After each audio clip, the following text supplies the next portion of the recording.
Let yourself grow still now. There is nothing more for you to do tonight. The day has closed behind you, whatever it held, and it asks nothing further of you.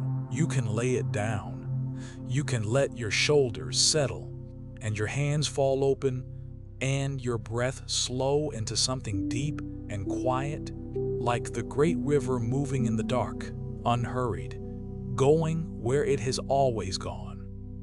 Listen, the story I am going to tell you tonight is very old, older than the oldest stone still standing along the Nile, and it is a slow story and a gentle one, and it asks nothing of you but that you rest. You do not need to remember it. You do not need to follow every word. The words are only a soft path for you to walk down until sleep finds you, and you may let sleep find you whenever it likes. Whenever your thoughts drift away from my voice, let them drift. Whenever your mind wanders off into the dark, let it wander. That is exactly what is meant to happen here. Tonight, we go far away and far back, to the warm land of Egypt in its very first days. Imagine a long green valley with a wide, slow river running through the heart of it, and on either side of the river, soft, black soil where everything grows, and beyond that, the gold of the desert, and over all of it, a great deep sky strewn with stars. The river is the Nile, and it is the giver of everything here. It rises and falls with the turning of the year, and when it floods, it leaves the land rich. And when it draws back, the green comes up out of the dark earth, and the people live by its patient rhythm and call it good. In those first days, the old teller said, the world was ruled not by people, but by the shining ones, the great gods who walked the earth before any king of men was born. And among them there was one who was loved above all the rest, a good and gentle king. His name was Osiris. You do not have to hold his name tightly. Let it rest in you, soft as it is, Osiris, the good king, the gentle lord of the green land. We will follow him tonight through loss and through a long, patient, loving search, and at the last into a deep and peaceful rest, the kind of rest you are sinking toward even now. There is sorrow in the middle of this tale, but it is the gentle kind, and it is held all the way through by love, and it ends in quiet. It is a story, more than anything, about patience, about the slow, faithful love that does not give up and does not hurry, that walks the whole long river to find what is lost and gathers it home piece by patient piece. And that is a good story to fall asleep inside, because falling asleep is itself a kind of patient letting go, a slow drifting down the river of the night toward a quiet country of rest. So you may let yourself go soft and heavy, and trust the story to carry you, and breathe slow, and begin to drift, while I tell you in a low voice of Osiris and of Isis, and of the river that runs through it all. Stay by the river a while. We are in no hurry to move at all. In the early days of the world, when the gods still walked the black soil of Egypt, Osiris was king over the green land, and there had never been a kinder one.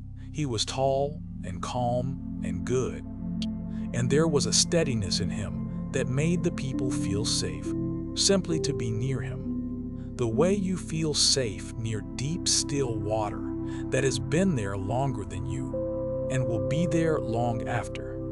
He did not rule by fear. He ruled by gentleness and by patience and by showing the way. And because of that, the land under him was not a land of soldiers and walls and watchful eyes, but a land of open fields and easy laughter, where a person could lie down at night without a worry, knowing the king was good and the harvest was coming and the river would rise on time as it always had. That kind of peace is rare in the old stories and in every age since. And the people of that green land knew how rare it was, and they were grateful. And their gratitude made them gentle too, so that the whole country took on the quiet temper of its king. For in those first days, the people did not yet know how to live well upon the land. And Osiris, who loved them, taught them slowly, the way a good teacher teaches, never hurrying, never harsh. He showed them how to take the wild seed and plant it in the soft black soil along the river, and how to wait for the flood, and how to gather in the grain when the green had ripened gold. He showed them how to tend the vine and the fig and the date palm, how to draw sweetness from the fruit of the land. He gave them gentle laws to live by, fair and simple, so that they might live together in peace and not in quarrel. And he gave them songs and the love of beautiful things, so that their lives were not only work, but also gladness. And beside Osiris, sharing his throne and his whole heart, was the queen. Her name was Isis. She was wise, deeply wise, with a quiet wisdom that saw to the root of things, and she was strong in a way that was not loud, the way the river is strong, patient, and sure. She loved Osiris with her whole being, and he loved her, and together they ruled the green land, and the people flourished under them. And it was a golden time. The fields were full, the river was kind, the children grew up safe along the banks. And in the cool of the evening, the people gathered to watch the sun go down red over the desert, and they were content, and they blessed the good king and his wise queen. Let yourself rest a moment longer in those golden days, for they were long and they were good, and there is no need to leave them quickly. Imagine the morning along the river, the mist rising off the water in the first soft light, the heron standing still in the shallows, the smell of the black earth waiting for the seed. Imagine the people going out to the fields that Osiris had taught them to plant, and the children running ahead through the green, and the slow oxen, and the psalms they sang as they worked, songs the good king had given them. Imagine the noon, when the sun stood high and white, and the people rested in the shade of the date palms, and the river moved past, wide and brown and patient, going down toward the far-off sea.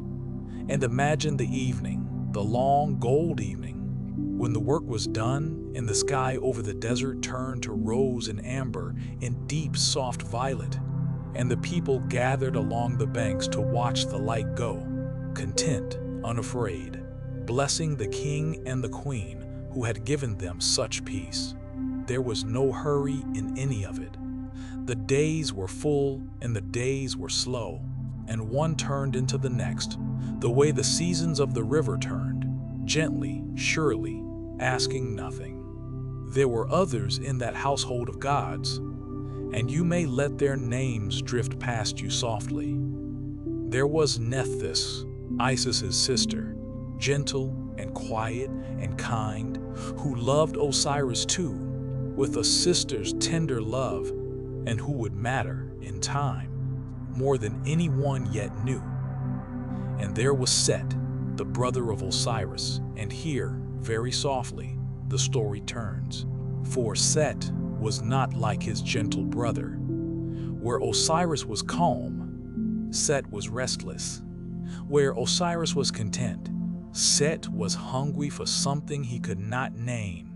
He looked at his brother on the throne, beloved by all the land, and instead of gladness, a shadow grew in him, slow and dark, the shadow we call envy. But do not let that shadow trouble you tonight. It is only the small cloud that passes far off across an evening sky, the kind you watch from a warm window without any fear at all. For now, In this part of the story, the land is at peace, and the king is good, and the queen is wise, and the river runs golden in the long light. Rest here a moment. Let it be enough, as it was enough for the people of that land, simply that the king was kind, and the harvest was full, and the evening was soft and warm. Breathe slow. The good days are long, and we are still inside them. I will tell you of the shadow, gently, because it is the dark turn of the night, and the dark turn is only here so that the long calm of the ending can feel as deep and as sweet as it does. Stay easy. Nothing in this old story can reach you where you lie. Set carried his envy quietly for a long time, and that is the way of envy, that it grows in silence. He would stand at the edge of the great feasts where the people sang the praises of his brother, and he would smile, and no one would see the cold thing turning slowly behind his eyes. He wanted what Osiris had. He wanted the love of the land, the steady throne, the queen's wisdom at his side, the green fields, and the kind river all answering to his name. And the more he saw how freely the people loved Osiris, the more the cold thing in him hardened, until at last it became a plan. I will not dwell on the cruelty of it, for there is little to be gained from looking long at cruelty, and much to be gained from looking away. Let it be enough to say that Set, smiling all the while, devised a way to take his brother from the throne and from the world. He made for himself a beautiful thing, a chest of cedar and ebony and gold, fitted and measured in secret to the exact shape of Osiris, though no one knew it, and he hid his hard purpose inside that beauty, the way the worst things in the old stories so often hide inside the loveliest shapes. Then Set held a great feast, and he brought out the beautiful chest before all the gathered company, gleaming with gold, and he said lightly, as if it were only a game, that he would give this treasure to whoever among them fit inside it most perfectly. And one by one, the guests lay down in the chest to try, and one by one, it did not fit them, for it had been measured for one man alone. And then, at the last, gentle Osiris, suspecting nothing kind even in this, lay himself down inside it to take his turn, and it fit him as a thing fits the one it was made for. And in that moment, Set closed the lid.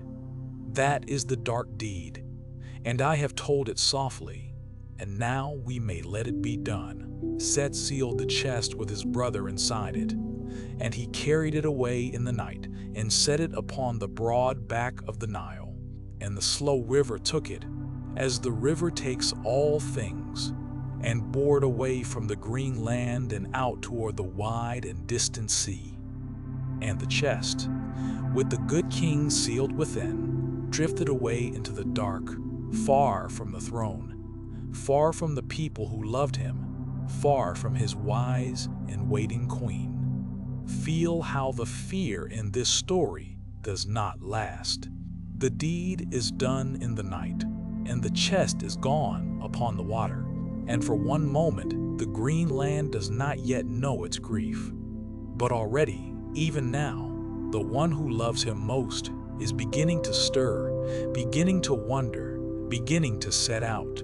The shadow of Set has done its worst, and its worst is already behind us.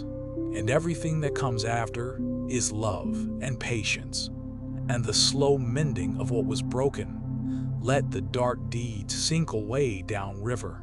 You do not have to carry it. Let it go on the water, the way the river carries everything away, and turn now toward the one who will not rest until she has found him.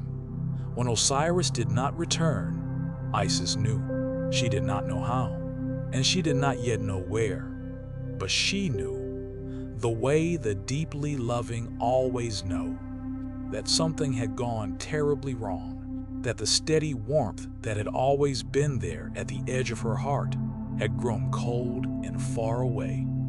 And so, without a word of complaint, without waiting for anyone to give her leave, the queen rose up and set out to find her husband. And here, where the grief might have broken her, the story turns instead toward its great and gentle theme, which is the patience of love, the long, unhurried faithfulness that will not give up and will not be hurried, that simply keeps on and keeps on until the lost thing is found.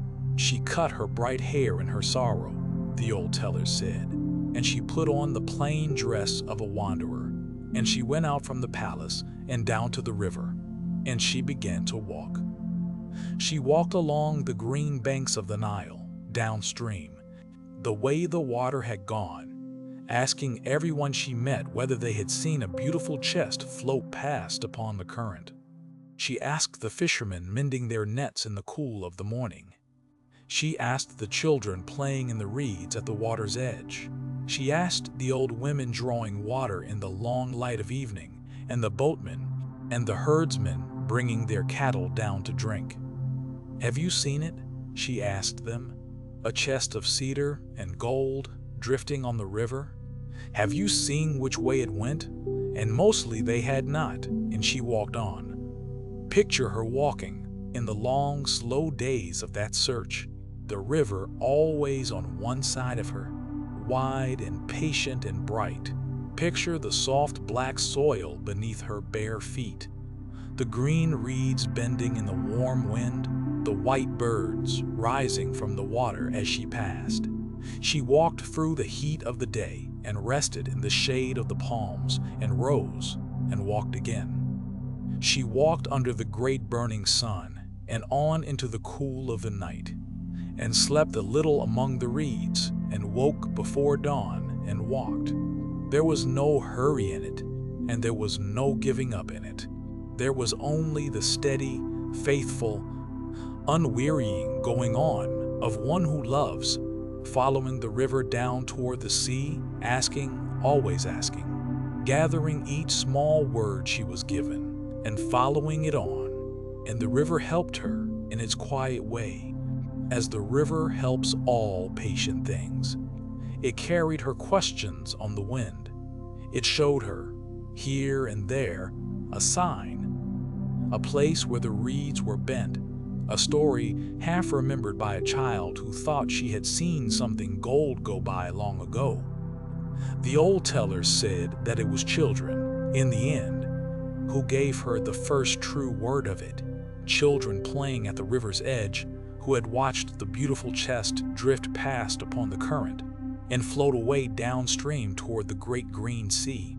And Isis was gentle with them and thanked them softly and blessed them and went on, for she had learned the way of patient searching by now, that no word is too small to be worth gathering, that every fisherman and every child and every old woman at the well might hold the one thread that leads on toward the lost thing, and that the way to find what is lost is simply to keep asking kindly and keep walking, and never let go of the smallest thread.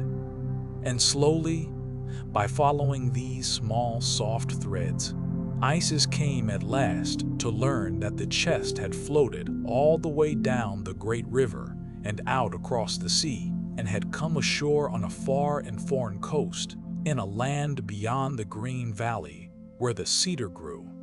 It was a long way, farther than she had ever gone, beyond the edge of all the land she knew. But distance was nothing to her now. She had set her heart on finding him, and she would walk to the ends of the earth and across the sea itself, if that was what the finding asked, and she would not be hurried, and she would not be turned aside. And so she made her way, patient mile after patient mile, toward the far country by the sea. She did not count the days, for counting them would only have made the road feel longer. She simply rose each morning and walked and asked and gathered what she was told, and lay down each night wherever she was and rose again.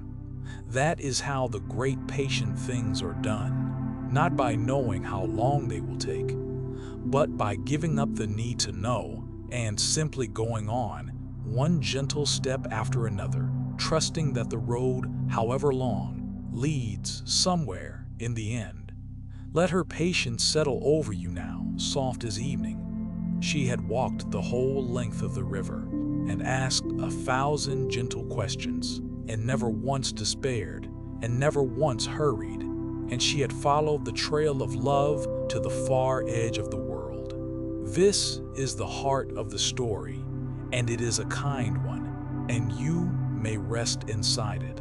Whatever felt lost in your own day, let it be handed, just for tonight, to someone patient and faithful who will walk the whole river to find it.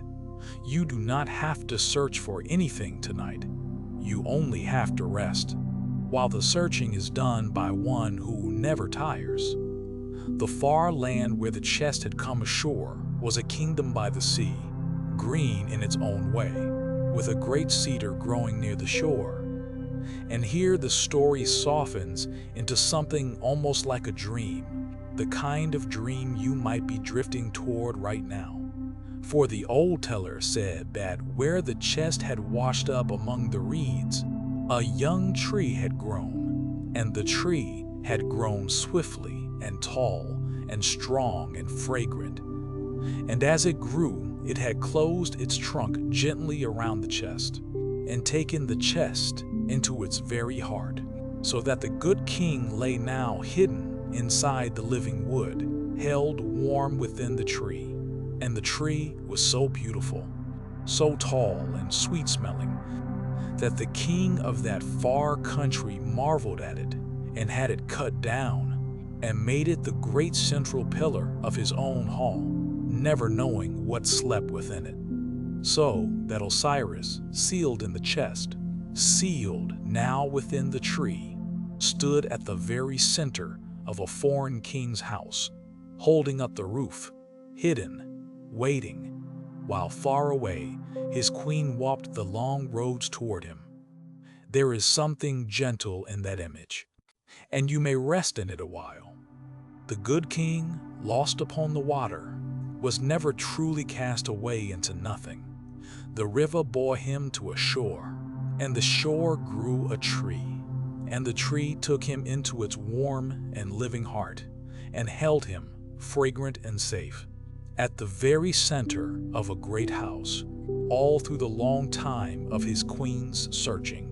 Even in the depth of being lost, he was held by something. The world did not let him fall into the dark and the cold.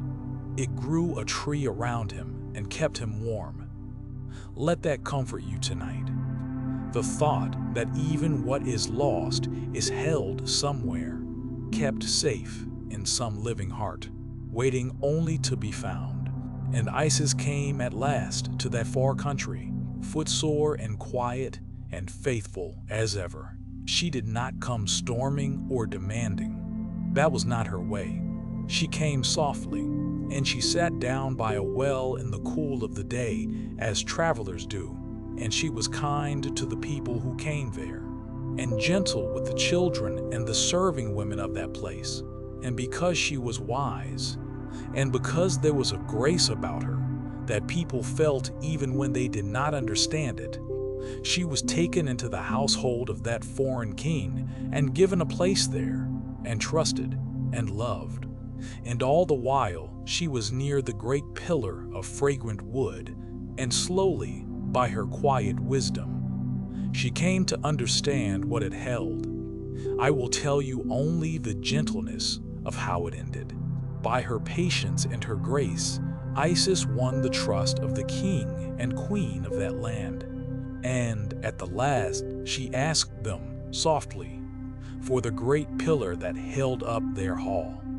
And because they had come to love her, and because there was something in her sorrow that moved them, they gave it to her. And Isis went to the pillar. and she opened the fragrant wood with careful hands.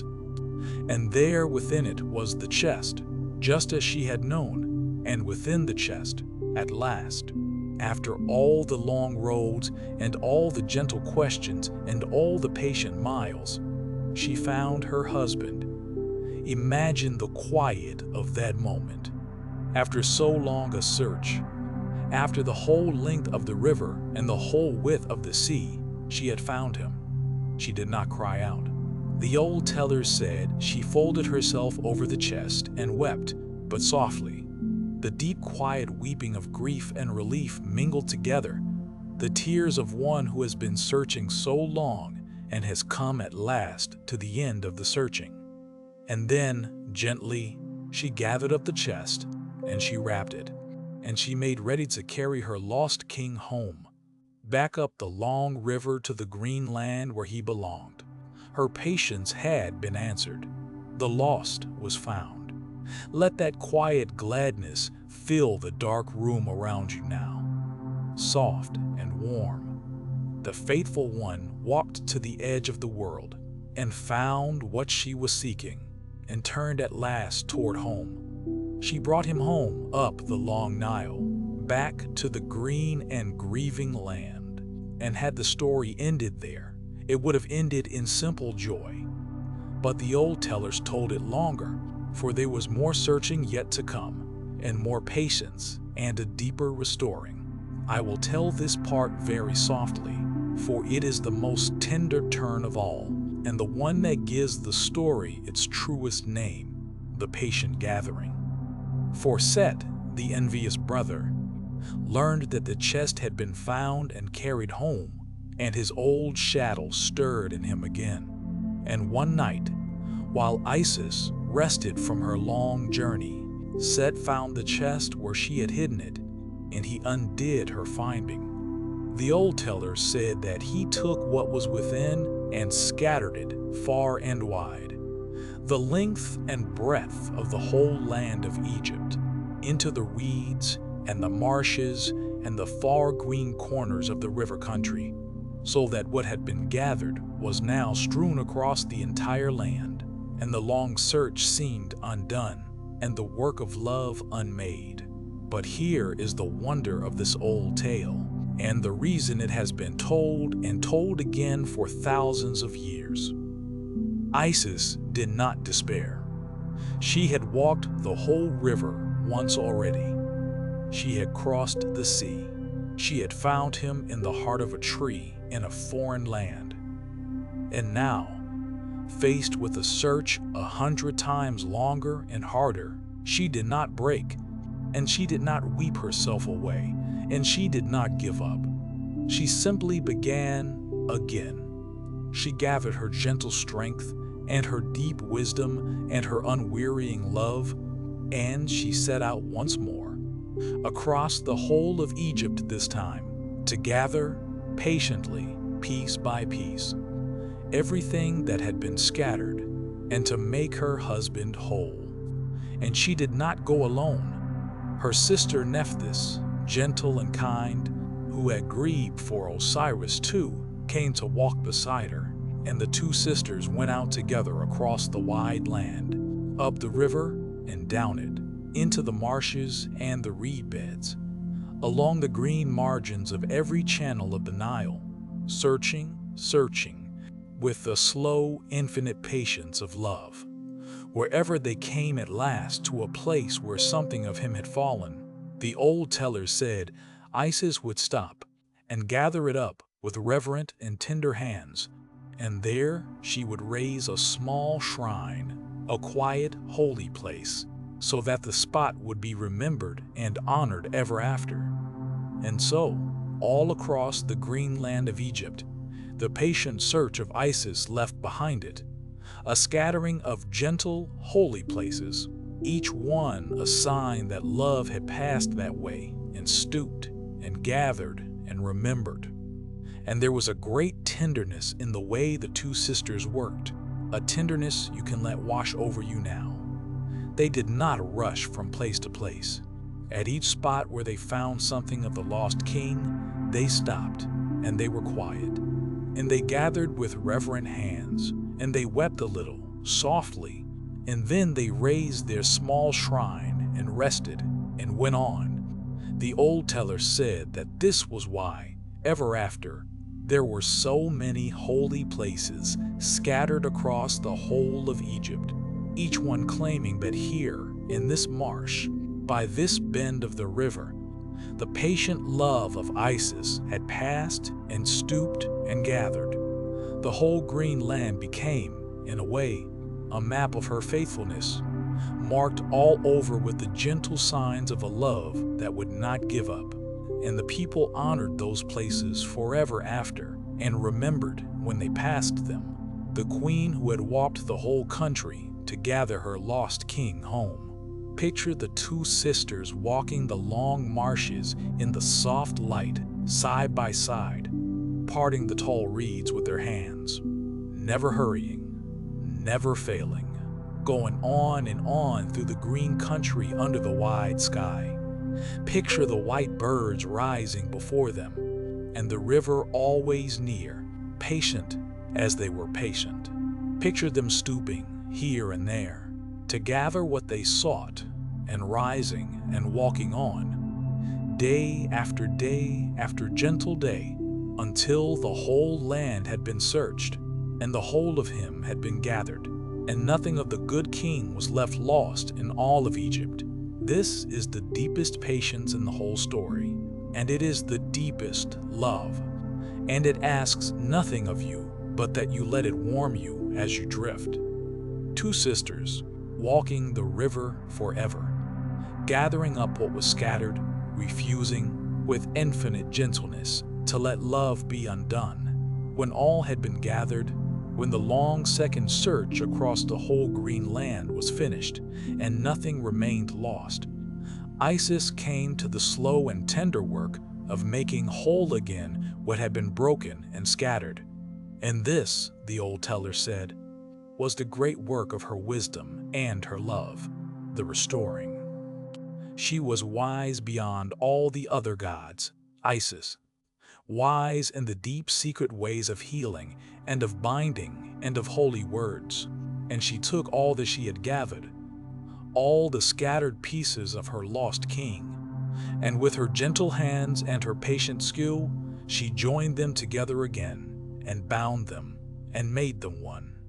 The old teller said she wrapped him softly in fine linen, winding the cloth with great care and tenderness around all that she had gathered, binding the whole of him together once more, so that he was made whole and restored and entire again. The good king who had been lost upon the water and scattered across the land, gathered now and bound and made one by the hands of love.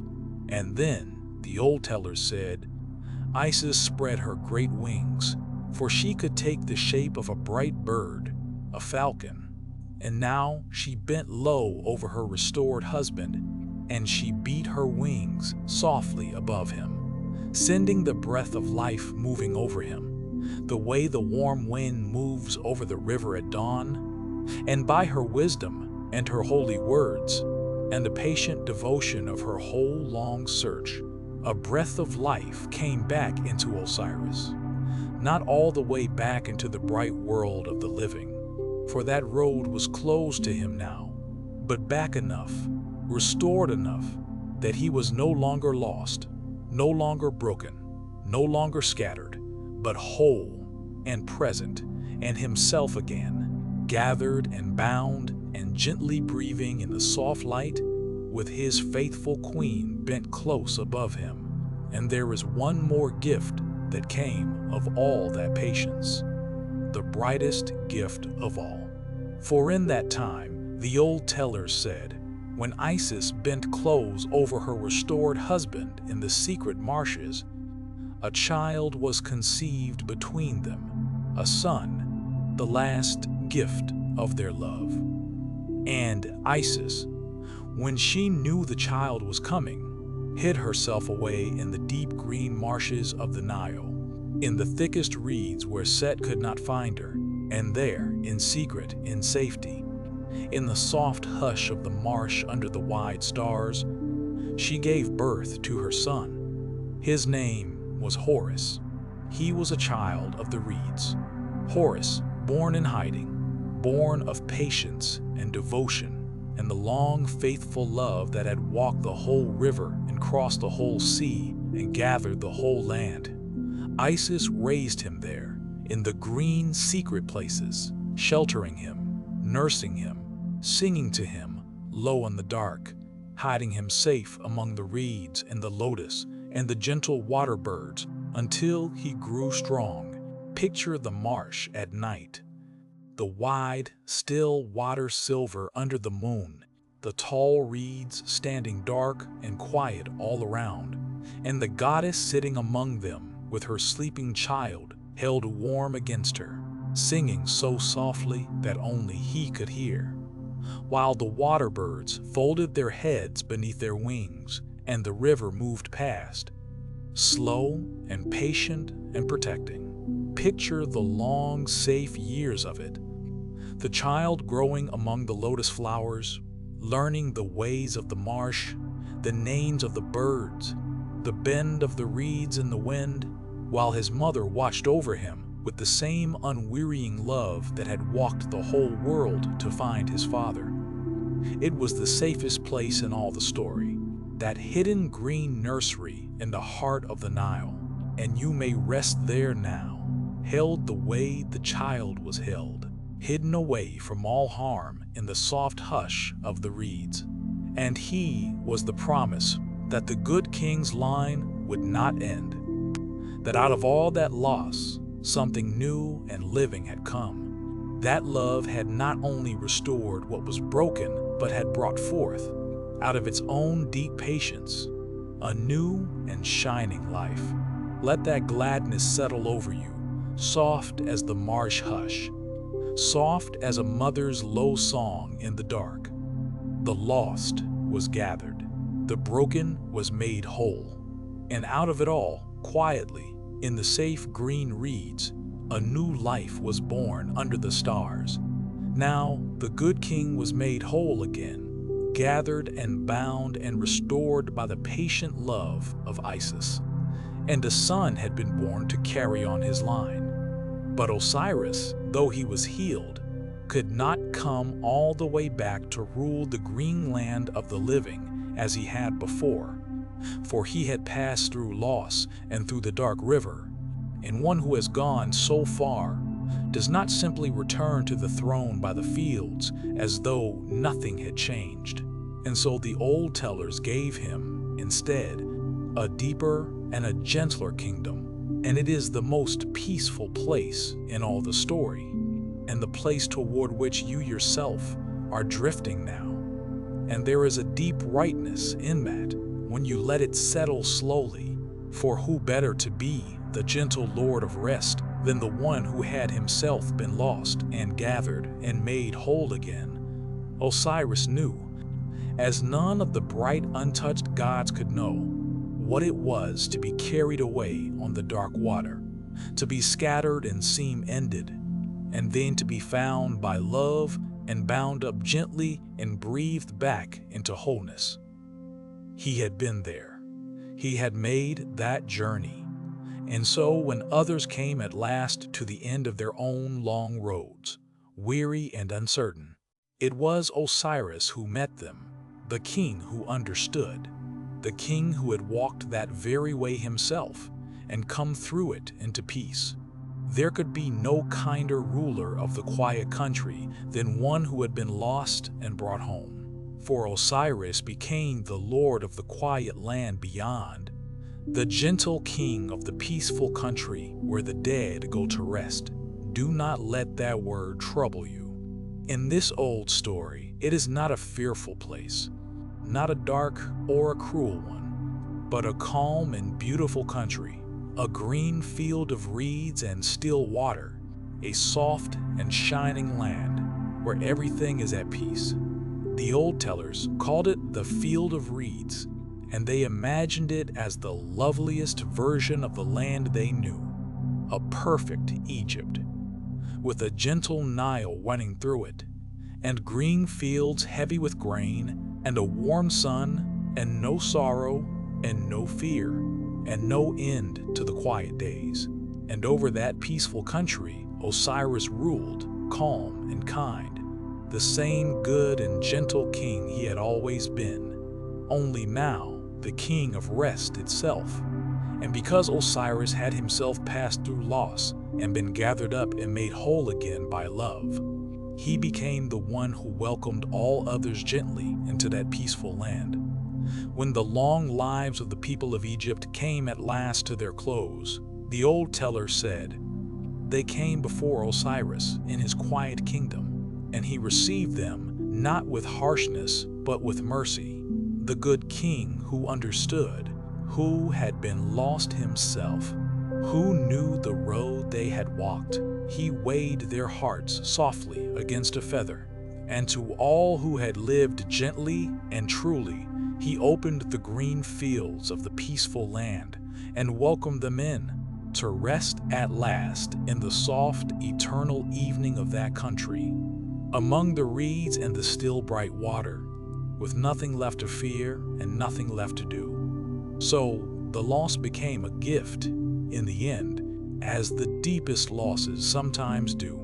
Out of all that searching and gathering and restoring there came, for Osiris, not the old throne by the noisy fields, but a calmer and a kinder crown, the crown of the gentle Lord of Rest, the one who waits at the end of every long road to welcome the weary home. And the people of Egypt, ever after, were not afraid of that far country, because they knew who ruled there, and knew that he was good, and knew that he had been lost himself and gathered home by love, and would deal gently with them when their own day came.